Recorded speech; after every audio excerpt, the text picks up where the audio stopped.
Friends, ಇವತ್ತು ಘಟಕ 3 ಉಷ್ಣ 7ನೇ ತರಗತಿ ಉಷ್ಣ ಅಧ್ಯಾಯದ LB ಪ್ರಶ್ನೆಗಳನ್ನು ಡಿಸ್ಕಷನ್ ಮಾಡೋಣ. ಕಲಿಕಾಫಲ 1ರಲ್ಲಿ ಏನಪ್ಪ ಅಂತಂದರೆ, ಇಲ್ಲಿ ನಿಮ್ಮ ಕಲಿಕಾಫಲ 1ರಲ್ಲಿ ಉಷ್ಣ ಮತ್ತು ತಾಪದ ನಡುವಿನ ವ್ಯತ್ಯಾಸ ತಿಳಿಯುವುದು ಅಂತ ಹೇಳಿದರೆ, ಇದರಲ್ಲಿ ಏನಪ್ಪ ಅಂತಂದರೆ 1ನೇ ಪ್ರಶ್ನೆ 50 ಡಿಗ್ರಿ ಸೆಲ್ಸಿಯಸ್ನ ಕಬ್ಬಿಣದ ಗುಂಡನ್ನು 25 ಡಿಗ್ರಿ ಸೆಲ್ಸಿಯಸ್ ಪಾತ್ರೆಯೊಳಗೆ ಹಾಕಿದಾಗ ಆಗ ಉಷ್ಣ ಏನಾಗ್ತದೆ ಅಂತ ಹೇಳಿದರೆ, ಆಪ್ಷನ್ ಎ ಕಬ್ಬಿಣದ ಗುಂಡಿನಿಂದ ನೀರಿಗೆ ಹರಿಯುತ್ತದೆ, ಆಪ್ಷನ್ ಬಿ ಕಬ್ಬಿಣದ ಗುಂಡಿನ ನೀರಿಗಾಗಲು ನೀರಿನಿಂದ ಕಬ್ಬಿಣದ ಗುಂಡಿಗೆ ಹರಿಯುವುದಿಲ್ಲ, ಆಪ್ಷನ್ ಸಿ ನೀರಿಂದ ಕಬ್ಬಿಣದ ಗುಂಡಿಗೆ ಹರಿಯುತ್ತದೆ, ಆಪ್ಷನ್ ಡಿ ಎರಡರ ತಾಪ ಹೆಚ್ಚಾಗುತ್ತದೆ ಅಂತ ಹೇಳಿದರೆ, ಇಲ್ಲಿ ಆಪ್ಷನ್ ಎ ಏನಪ್ಪ ಅಂತಂದ್ರೆ ಇಲ್ಲಿ ಕಬ್ಬಿಣದ ಗುಂಡಿನ ನೀರಿಗೆ ಹರಿಯುತ್ತೆ ಅನ್ನೋ ಸರಿಯಾದ ಉತ್ತರ. ಇಲ್ಲಿ ಪಕ್ಕದಲ್ಲಿ ಉತ್ತರ ಕೂಡ ಕೊಟ್ಟಿದ್ದಾರೆ, ನೀವು ನೋಡ್ಬೋದು.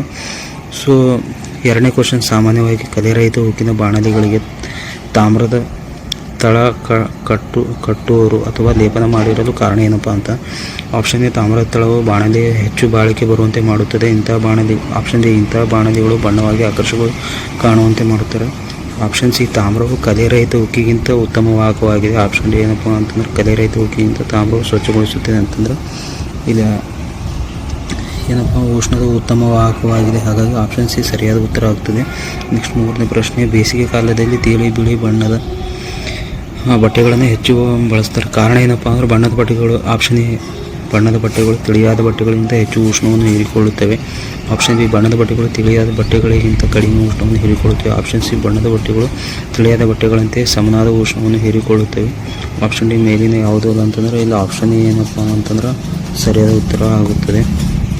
ನೆಕ್ಸ್ಟ್ 4ನೇ ಪ್ರಶ್ನೆ, ವಸ್ತುವಿನ ಉಷ್ಣತೆಯ ಮಟ್ಟದ ಅಳತೆ ಏನಪ್ಪ ಅಂತಂದರೆ ಇಲ್ಲಿ ತಾಪ, ಸಾಂದ್ರತೆ, ಕ್ಯಾಲರಿ ಮತ್ತು ತೂಕ ಅಂದರೆ ಇಲ್ಲಿ ತಾಪ ಸರಿಯಾದ ಉತ್ತರ ಆಗುತ್ತದೆ. 5ನೇ ಪ್ರಶ್ನೆ, ಕುದಿಯುವ ನೀರಿನ ತಾಪವನ್ನು ಅಳೆಯಲು ಬಳಸುವಂಥ ಸಾಧನ ಯಾವುದಪ್ಪ ಅಂತಂದ್ರೆ ಇಲ್ಲಿ ವೈದ್ಯಕೀಯ ತಾಪಮಾನ, ಪ್ರಯೋಗಶಾಲಾ ತಾಪಮಾನ, ಹವಾಮಾನ ಉಷ್ಣ ತಾಪಮಾಪಕ ಮತ್ತು ಯಾವುದೋ ಒಂದು ಕೊಟ್ಟಿದ್ದಾರೆ. ಇದು ಪ್ರಯೋಗಶಾಲಾ ತಾಪಮಾಪಕವನ್ನು ಬಳಸುತ್ತೇವೆ. ನೆಕ್ಸ್ಟ್ 6ನೇ ಪ್ರಶ್ನೆ, ರೈ ಮತ್ತು ರಾಜು ತಾಪಮಾಪಕ ಮೂಲಕ ತಮ್ಮ ದೇಹ ತಾಪವನ್ನು ಪರೀಕ್ಷಿಸಿ ಕ್ರಮವಾಗಿ 98.6 ಫ್ಯಾರನ್ಹೀಟ್ ಹಾಗೂ 37 ಡಿಗ್ರಿ ಸೆಲ್ಸಿಯಸ್ ಎಂದು ಕಂಡುಕೊಳ್ಳುತ್ತಾರೆ. ಈ ಸಂದರ್ಭದಲ್ಲಿ ಆಪ್ಷನ್ ಎ ರಹೀಮ್ ದೇಹದ ಉಷ್ಣತೆಯು ರಾಜುವಿಗಿಂತ ಹೆಚ್ಚು, ಆಪ್ಷನ್ ಬಿ ರಾಜುವಿನ ದೇಹದ ಉಷ್ಣತೆಯು ರಹೀಮ್ಗಿಂತ ಹೆಚ್ಚು, ಇಬ್ಬರ ದೇಹದ ಉಷ್ಣತೆ ಸಮವಾಗಿವೆ. ಆಪ್ಷನ್ ಡಿ ಇಬ್ಬರ ದೇಹದ ಉಷ್ಣತೆ ಸಮನಾಗಿಲ್ಲ ಅಂತಂದರೆ ಇದು ಆಪ್ಷನ್ ಸಿ ಏನಪ್ಪ ಅಂತಂದರೆ ಇಬ್ಬರ ದೇಹದ ಉಷ್ಣತೆ ಸಮವಾಗಿದೆ ಅಂತ ಹೇಳ್ಬೋದು. 7ನೇ ಪ್ರಶ್ನೆ,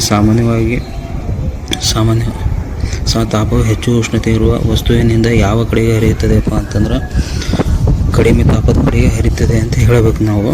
ನೆಕ್ಸ್ಟ್ 8ನೇ ಪ್ರಶ್ನೆ, ಈ ಕೆಳಗಿನ ಉಷ್ಣದ ಅಲ್ಪವಾಹಕ ಯಾವುದು ಅಂತ ಹೇಳಿದ್ದಾರೆ. ಅಡಿಗೆ ಎಣ್ಣೆ, ಆಪ್ಷನ್ ಬಿ ಕಬ್ಬಿಣದ ಸರಳು, ಆಪ್ಷನ್ ಸಿ ನೀರು, ಆಪ್ಷನ್ ಡಿ ತಾಮ್ರ ತಂತಿ ಅಂತ ಹೇಳಿದರೆ ಇಲ್ಲಿ ಆಪ್ಷನ್ ಸಿ ನೀರು ಎಂಬುದೇನಪ್ಪ ಅಂತಂದ್ರೆ ಉಷ್ಣದ ಅಲ್ಪವಾಹಕವಾಗ್ತದೆ ಅಂತ ಹೇಳ್ಬೋದು ನಾವು. 9ನೇ ಪ್ರಶ್ನೆ, ಇತ್ತೀಚೆಗೆ ಮನೆಗಳನ್ನು ಕಟ್ಟಲು ಗಾಜು, plaster of Paris, concrete, cement ಹೆಚ್ಚು ಬಳಸುತ್ತಾರೆ. ಕಾರಣ ಮನೆಯನ್ನು ದೃಢವಾಗಿ ಇಳಿಸಲು, ಮನೆಯನ್ನು ಅಲಂಕರಿಸಲು, ಮನೆಯ ಬೆಂಕಿ ಹೊಡೆಗಳಿಂದ ರಕ್ಷಿಸಲು, ತಯಾರಿಕಾ ವೆಚ್ಚವನ್ನು ಕಡಿಮೆ ಮಾಡಲು ಅಂತಂದರೆ ಇಲ್ಲಿ ಏನಪ್ಪ ಅಂತಂದ್ರೆ ಮನೆಯನ್ನು ಬೆಂಕಿಯ ಅವಘಡಗಳಿಂದ ರಕ್ಷಿಸಲು ಎಂಬುದು ಸರಿಯಾದ ಉತ್ತರ ಆಗುತ್ತದೆ. 10ನೇ ಪ್ರಶ್ನೆ, ಅತಿ ಎತ್ತರದ ಕಟ್ಟಡಗಳಿಗೆ ವಾತಾವರಣ ವ್ಯವಸ್ಥೆ ರೂಪಿಸಲು ಕಾರಣ ಏನಪ್ಪ. ಆಪ್ಷನ್ ಎ ಅಲಂಕಾರಕ್ಕಾಗಿ, ಆಪ್ಷನ್ ಬಿ ಬೆಳಕಿಗಾಗಿ, ಆಪ್ಷನ್ ಸಿ ಕಟ್ಟಡವನ್ನು ತಂಪಾಗಿರಿಸಲು, ಆಪ್ಷನ್ ಡಿ ಯಾವುದೋ ಅಲ್ಲ ಅಂತಂದರೆ ಇದು ಆಪ್ಷನ್ ಸಿ ಏನಪ್ಪ ಅಂತ ಸರಿಯಾದ ಕಟ್ಟಡವನ್ನು ತಂಪಾಗಿರಿಸಲು ಏನಪ್ಪ ಅಂತಂದರೆ ಮನೆಗಳ ಮೇಲೆ ಏನಪ್ಪ ಅಂತಂದ್ರೆ ಸ್ವಲ್ಪ ವಾತಾವರಣ ನಿರ್ಮಿಸಿರ್ತಾರೆ. ನೆಕ್ಸ್ಟ್ ನೀವು ಕಲಿಕಾಫಲ 2, ವಸ್ತುಗಳಲ್ಲಿ ಉಷ್ಣ ಪ್ರಸಾರದ ವಿಧಾನಗಳನ್ನು ಗುರುತಿಸುವುದು. ಈ ಪ್ರಶ್ನೆಗಳಿಗೆ ಉತ್ತರವನ್ನು ನೋಡೋಣ. 1ನೇ ಪ್ರಶ್ನೆ, ಕೆಳಗಿನವುಗಳಲ್ಲಿ ಉಷ್ಣ ಪ್ರವಾಹದ ವಿಧಾನವಲ್ಲದು ಯಾವುದಪ್ಪ ಅಂತಂದ್ರೆ ಇಲ್ಲಿ ನಾವು 3 ವಿಧಾನಗಳು ನೋಡಿದ್ರೆ ವ್ಯಾಕೋಚನ ಎಂಬುದು ಉಷ್ಣ ಪ್ರಸಾರದ ವಿಧಾನವಲ್ಲ ಅಂತ ಹೇಳ್ಬೋದು. ನೆಕ್ಸ್ಟ್ 2ನೇ ಪ್ರಶ್ನೆ, ಬೆಂಕಿಯ ಮೇಲಿನಿಂದ ಹೊರತೆಗೆದ ಬಾಣಲಿಯಿಂದ ತಣ್ಣಗಾಗುವುದು, ಇದಕ್ಕೆ ಕಾರಣ ಏನು. ಬಾಣಲೆಯಿಂದ ಸುತ್ತಲಿನ ಪ್ರದೇಶ ಉಷ್ಣ ವರ್ಗಾವಣೆ ಆಗುತ್ತದೆ. ಆಪ್ಷನ್ ಬಿ ಸುತ್ತಲಿನ ಪ್ರದೇಶದಿಂದ ಬಾಣಲೆಗೆ ಉಷ್ಣ ವರ್ಗಾವಣೆ ಆಗುತ್ತದೆ. ಆಪ್ಷನ್ ಬಿ ಇತ್ತು. ಆಪ್ಷನ್ ಸಿ ನೋಡ್ರೆ ಉಷ್ಣ ವರ್ಗಾವಣೆ ನಡೆಯದಿರ್ಬೋದು. ಆಪ್ಷನ್ ಡಿ ಯಾವುದೂ ಅಲ್ಲ ಅಂತಂದರೆ ಇಲ್ಲಿ ಬಾಣಲೆಯಿಂದ ಸುತ್ತಲಿನ ಪ್ರದೇಶಕ್ಕೆ ಏನಪ್ಪ ಅಂದರೆ ಉಷ್ಣ ವರ್ಗಾವಣೆ ಆಗುತ್ತದೆ. ನೆಕ್ಸ್ಟ್ ಪ್ರಶ್ನೆ 3ನೇ ಪ್ರಶ್ನೆ, ಲೋಹದ ಬಾಣಲೆ ಪ್ಲಾಸ್ಟಿಕ್ ಅಥವಾ ಮರದ ಹಿಡಿಕೆ ಹಾಕುವುದು. ಲೋಹದ ಬಾಣಲೆಗಳು ಪ್ಲಾಸ್ಟಿಕ್ ಅಥವಾ ಮರದ ಹಿಡಿಕೆಯನ್ನು ಯಾಕೆ ಮಾಡುತ್ತಾರಪ್ಪ ಅಂದರೆ ಹಿಡಿಯಲು ಸಹಾಯಕವಾಗಿದೆ. ಆಪ್ಷನ್ ಬಿ ದೀರ್ಘ ಬಾಳಿಕೆ ಬರಲು, ಆಪ್ಷನ್ ಸಿ ತೂಕ ಹೆಚ್ಚಿಸಲು, ಆಪ್ಷನ್ ಡಿ ಬಾಣಲೆ ಉಷ್ಣವು ಕೈ ತಾಕದಿರೋದು ಅಂತಂದ್ರೆ ಬಾಣಲೆ ಉಷ್ಣ ಏನಪ್ಪ ಅಂತಂದ್ರೆ ಕೈಗೆ ತಾಗಬಾರ್ದಂತ ಅದಕ್ಕೆ ಅವನು ಕಬ್ಬಿಣ ಅಥವಾ ಪ್ಲಾಸ್ಟಿಕ್ ಹಿಡಿಕೆಯನ್ನು ಹಾಕಿರ್ತಾರೆ. ದ್ವಿಚಕ್ರ ವಾಹನದ ಶಬ್ದ ಶಾಮಕವು ಈ ಕೆಳಗಿನಿಂದ ಯಾವ ವಿಧಾನದಿಂದ ಕೆಳಗಿನ ಯಾವ ವಿಧಾನದಿಂದ ಆಗಿದೆ ಅಂತಂದರೆ ಸಂವಹನ, ವಾಹನ, ವಿಕಿರಣ ಯಾವುದೂ ಅಲ್ಲ ಅಂತಂದ್ರೆ ಅದು ಕಬ್ಬಿಣದಿಂದ ಮಾಡಿರ್ತಾರೆ ಅವೆಲ್ಲ ಬೆಲೆಗಳು. ಸೊ ಹಾಗಾಗಿ ಅದೇನಪ್ಪ ಅಂತಂದ್ರೆ ವಾಹನ ಅಂತ ಹೇಳ್ಬೋದು ಎಲ್ಲ ವಸ್ತುಗಳಲ್ಲಿ. ನೆಕ್ಸ್ಟ್ 5ನೇ ಪ್ರಶ್ನೆ, ತಮ್ಮ ಮೂಲಕ ಉಷ್ಣವನ್ನು ಸರಳವಾಗಿ ಹರಿಯಲು ಬಿಡುವ ವಸ್ತು ಯಾವುದಪ್ಪ ಅಂತಂದರೆ ಇಲ್ಲಿ 4 ಆಪ್ಷನ್ ಇಟ್ಟಿಗೆ, ಮರದ ತುಂಡು, ಗಾಜು, ಅಲ್ಯೂಮಿನಿಯಂ ಏನಪ್ಪ ಅಂದ್ರೆ ಸರಳವಾಗಿ ಉಷ್ಣವನ್ನು ಹರಿಯಲು ಬಿಡುತ್ತದೆ. ನೆಕ್ಸ್ಟ್ 6ನೇ ಪ್ರಶ್ನೆ, ಕರಾವಳಿ ಪ್ರದೇಶಗಳ ಮನೆ ಕಿಟಕಿಗಳನ್ನು ಸಮುದ್ರಕ್ಕೆ ಎದುರಾಗಿ ನಿರ್ಮಿಸ್ತಾರೆ ಯಾಕಂತಂದ್ರೆ ಸೂರ್ಯನ ಬೆಳಕು ಸಾಕಷ್ಟು ಒಳಬರಲು, ಸಮುದ್ರದ ತಂಗಾಳಿ ಒಳಬರುವಂತೆ ಮಾಡಲು. ಆಪ್ಷನ್ ಸಿ, ಭೂಮಿ ಕಡೆಯಿಂದ ಗಾಳಿ ಒಳಬರಲು, ಮನೆಯ ತಯಾರಿಕಾ ವೆಚ್ಚ ಕಡಿಮೆ ಮಾಡಲಪ್ಪ ಅಂತಂದ್ರೆ ಇಲ್ಲಿ ಆಪ್ಷನ್ ಬಿ, ಸಮುದ್ರ ತಂಗಾಳಿ ಒಳಬರುವಂತೆ ಮಾಡೋದಕ್ಕೋಸ್ಕರ ಏನಪ್ಪ ಅಂದರೆ ಸಮುದ್ರ ಕಡೆ ಕಿಟಕಿಗಳನ್ನು ನಿರ್ಮಾಣ ಮಾಡಿರ್ತಾರೆ. ಕಡಲು ಗಾಳಿ ಅಂದರೆ ಏನಪ್ಪ ಅಂತ ಸಮುದ್ರ, ಆಪ್ಷನ್ ಎ ಸಮುದ್ರದ ಮೇಲಿನ ಗಾಳಿ, ಸಮುದ್ರದಿಂದ, ಆಪ್ಷನ್ ಬಿ ಸಮುದ್ರದಿಂದ ಭೂಮಿ ಕಡೆಗೆ ಬೀಸುವ ಗಾಳಿ, ಆಪ್ಷನ್ ಸಿ ಭೂಮಿಯಿಂದ ಸಮುದ್ರ ಕಡೆಗೆ ಬೀಸುವ ಗಾಳಿ, ಆಪ್ಷನ್ ಡಿ ಭೂಮಿ ಮೇಲಿನ ಗಾಳಿಯಪ್ಪ ಅಂತಂದ್ರೆ ಸರಿಯಾದ ಉತ್ತರ ಏನಪ್ಪ ಅಂದ್ರೆ ಆಪ್ಷನ್ ಬಿ ಸಮುದ್ರದಿಂದ ಭೂಮಿ ಕಡೆಗೆ ಬೀಸುವ ಗಾಳಿಯಪ್ಪ ಅಂತಂದ್ರೆ ಅದು ಕಡಲು ಗಾಳಿ ಅಂತ ಹೇಳ್ತೇವೆ. 8ನೇ ಪ್ರಶ್ನೆ, ಹಗಲಿನಲ್ಲಿ ಕಡಲು ಗಾಳಿ ಬೀಸಲು ಕಾರಣ ಏನು ಅಂತ ಹೇಳ್ತಾರೆ. ಆಪ್ಷನ್ ಎ, ಹಗಲಿನಲ್ಲಿ ಗಾಳಿ ಜೋರಾಗಿ ಬೀಸುತ್ತದೆ. ಆಪ್ಷನ್ ಬಿ, ಹಗಲಿನಲ್ಲಿ ತಾಪಮಾನ ಹೆಚ್ಚುವುದು.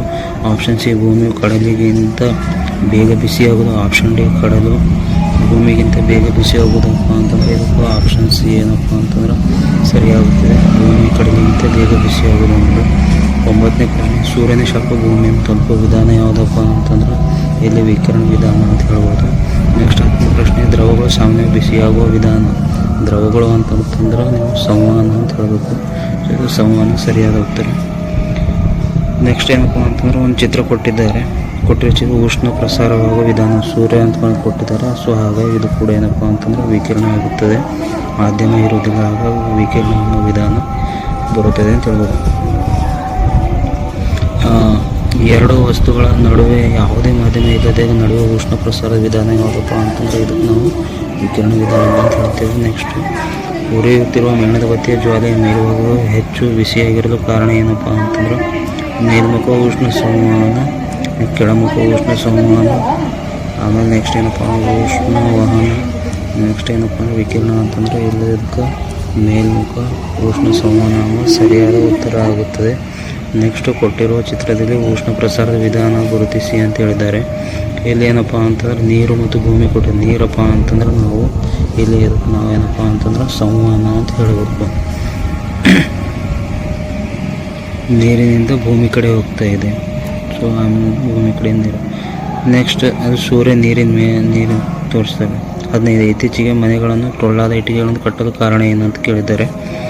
ಟೊಳ್ಳಾದ ಇಟ್ಟಿಗೆ ಕಡಿಮೆ ಬೆಲೆ ದೊರಕುತ್ತಂಥ. ಆಪ್ಷನ್ ಡಿ, ಟೊಳ್ಳಾದ ಇಟ್ಟಿಗೆಗಳು ಮನೆಯನ್ನು ತಂಪಾಗಿಡುತ್ತವೆ. ಆಪ್ಷನ್ ಸಿ, ಸಿಮೆಂಟ್ ಬಳಕೆ ಕಡಿಮೆ ಮಾಡಲು, ಸಮಯದ ಉಳಿತಾಯ ಮಾಡಲು ಅಂತಂದ್ರೆ ಇದಕ್ಕೆ ಆಪ್ಷನ್ ಬಿ ಏನಪ್ಪ ಅಂದ್ರೆ ಸರಿಯಾದ, ಟೊಳ್ಳಾದ ಇಟ್ಟಿಗೆ ಬಳಸೋದ್ರಿಂದ ಮನೆ ತಂಪಾಗಿರ್ತದೆ. 14, ವಿಮಾನಗಳು ಹೊರಮೇಲ್ಮೈ ಬಿಳಿ ಬಣ್ಣದೇ ಮಾಡಲು ಕಾರಣ ಅಂತಂದ್ರೆ ಆಪ್ಷನ್ ಎ, ವಿಮಾನವನ್ನು ಬೆಚ್ಚಗೆ ಇರಿಸಲು. ಆಪ್ಷನ್ ಬಿ, ಬಿಳಿ ಬಣ್ಣ ಸೂರ್ಯನ ಕಿರಣಗಳನ್ನು ಪ್ರತಿಫಲಿಸಿ ತಂಪಾಗಿರಿಸಲು. ಆಪ್ಷನ್ ಸಿ, ಬಣ್ಣವು ಹೆಚ್ಚು ದಿನ ಬಾಳಿಕೆ ಬರಲು. ಆಪ್ಷನ್ ಡಿ, ತಯಾರಿಕೆ ವೆಚ್ಚ ಕಡಿಮೆ ಮಾಡಲು ಅಂತಂದರೆ ಇದಕ್ಕೆ ಆಪ್ಷನ್ ಬಿ ಏನಪ್ಪ ಅಂತಂದ್ರೆ ಸರಿಯಾದ ಉತ್ತರ, ಬಿಳಿ ಬಣ್ಣ ಬಳಕೆ ಸೂರ್ಯನ ಕಿರಣ ಪ್ರತಿಫಲಿಸ್ತು. ಇದನ್ನು ಚಳಿಗಾಲದಲ್ಲಿ ಉಣ್ಣೆಯ ಬಟ್ಟೆಗಳನ್ನು ಧರಿಸಲು ಕಾರಣ ಏನಪ್ಪ ಅಂತ ಕೇಳ್ತವ್ರೆ.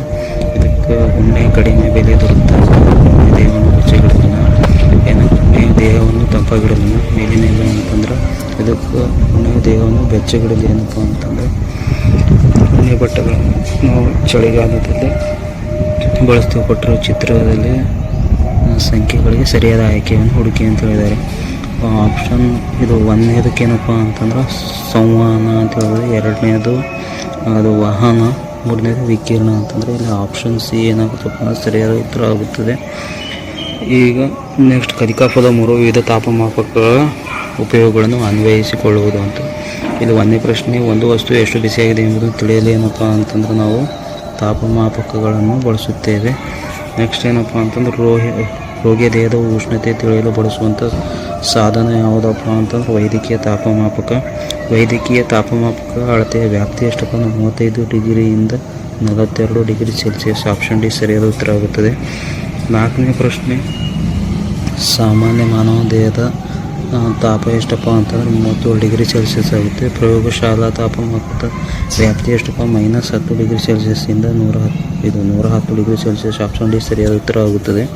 ನೆಕ್ಸ್ಟ್ 6ನೇ ಪ್ರಶ್ನೆ ನೋಡಿ, ತಾಪಮಾಪಕದಲ್ಲಿ ಬಳಸುವ ರಾಸಾಯನಿಕ ಸೂಚಕ ಯಾವುದಪ್ಪ ಅಂತಂದ್ರೆ ಆಪ್ಷನ್ ಡಿ ಪಾದರಸ ಆಗುತ್ತದೆ. ನೆಕ್ಸ್ಟ್ 7ನೇ ಪ್ರಶ್ನೆ, ಸಾಮಾನ್ಯವಾಗಿ ತಾಪಮಾಪಕವನ್ನು ತಯಾರಿಸಲು ಹೆಚ್ಚು ಬಳಸುವಂತಹ ವಸ್ತು ಯಾವುದಪ್ಪ ಅಂತಂದ್ರೆ ಇಲ್ಲಿ ಗಾಜನ್ನು ಬಳಸ್ತೇವೆ. ನೆಕ್ಸ್ಟ್ ಏನಪ್ಪ ಅಂತಂದ್ರೆ ಭಾರತದಲ್ಲಿ ಸಾಮಾನ್ಯವಾಗಿ ಬಳಸುವ ತಾಪಮಾಪಕದ ಅಳತೆ ಪಟ್ಟಿ ಯಾವುದಪ್ಪ ಅಂದರೆ ಭಾರತ ದೇಶದಲ್ಲಿ ನಾವು ಡಿಗ್ರಿ ಸೆಲ್ಸಿಯಸನ್ನು ಬಳಸ್ತೇವೆ. ನೆಕ್ಸ್ಟ್ ಸೆಲ್ಸಿಯಸ್ ಮತ್ತು ಫ್ಯಾರನ್ಹೀಟ್ ಅಳತೆ ಪಟ್ಟಿಗಳು ಯಾವ ಅಳತೆಗಳು ಸಮವಾಗಿರುತ್ತಪ್ಪ ಅಂದ್ರೆ -40 ಡಿಗ್ರಿ ಏನಪ್ಪ ಅಂದರೆ ಸರಿಯಾದ ಉತ್ತರ. 10ನೇ ಪ್ರಶ್ನೆ, ಸೆಲ್ಸಿಯಸ್ ಅಳತೆ ಪಟ್ಟಿ 0 ಡಿಗ್ರಿ ಸೆಲ್ಸಿಯಸ್, ಫ್ಯಾರನ್ಹೀಟ್ ಅಳತೆ ಪಟ್ಟಿ ಯಾವ ಸಮವಾಗಿರುತ್ತಪ್ಪ ಅಂತಂದ್ರೆ ನಾವು 32 ಫ್ಯಾರನ್ಹೀಟಿಗೆ ಸಮ ಅಂತ ಹೇಳ್ಬೋದು. ಪ್ರಯೋಗಶಾಲಾ ತಾಪಮಾನ ಬಳಸುವ ರಾಸಾಯನಿಕ ಯಾವುದಪ್ಪ ಅಂತಂದರೆ ನಾವಿಲ್ಲಿ ಪಾದರಸ ಅಂತ ಹೇಳ್ತೀವಿ. ಇಲ್ಲಿ ಆಪ್ಷನ್ ಸಿ ಆಲ್ಕೋಹಾಲನ್ನು ಕೊಟ್ಟಿದ್ದಾರೆ, ಅದರ ಪಾದರಸ ಏನಪ್ಪ ಅಂದ್ರೆ ಸರಿಯಾದ ಉತ್ತರ ಆಗಿರ್ತದೆ ಫ್ರೆಂಡ್ಸ್. ಸೊ ಇವತ್ತೇನಪ್ಪ ಅಂತಂದ್ರೆ ನಾವು ಉಷ್ಣದ ಮೇಲಿನ ಎಲ್ಲ LB ಕ್ವಶ್ಚನ್ಗಳನ್ನು ಡಿಸ್ಕಷನ್ ಮಾಡಿದೆವು. ಧನ್ಯವಾದಗಳು. ಮುಂದಿನ ತರಗತಿಗಳಲ್ಲಿ ಇನ್ನೂ ಹೆಚ್ಚಿನ ಪ್ರಶ್ನೆಗಳನ್ನು ತರುತ್ತೇವೆ.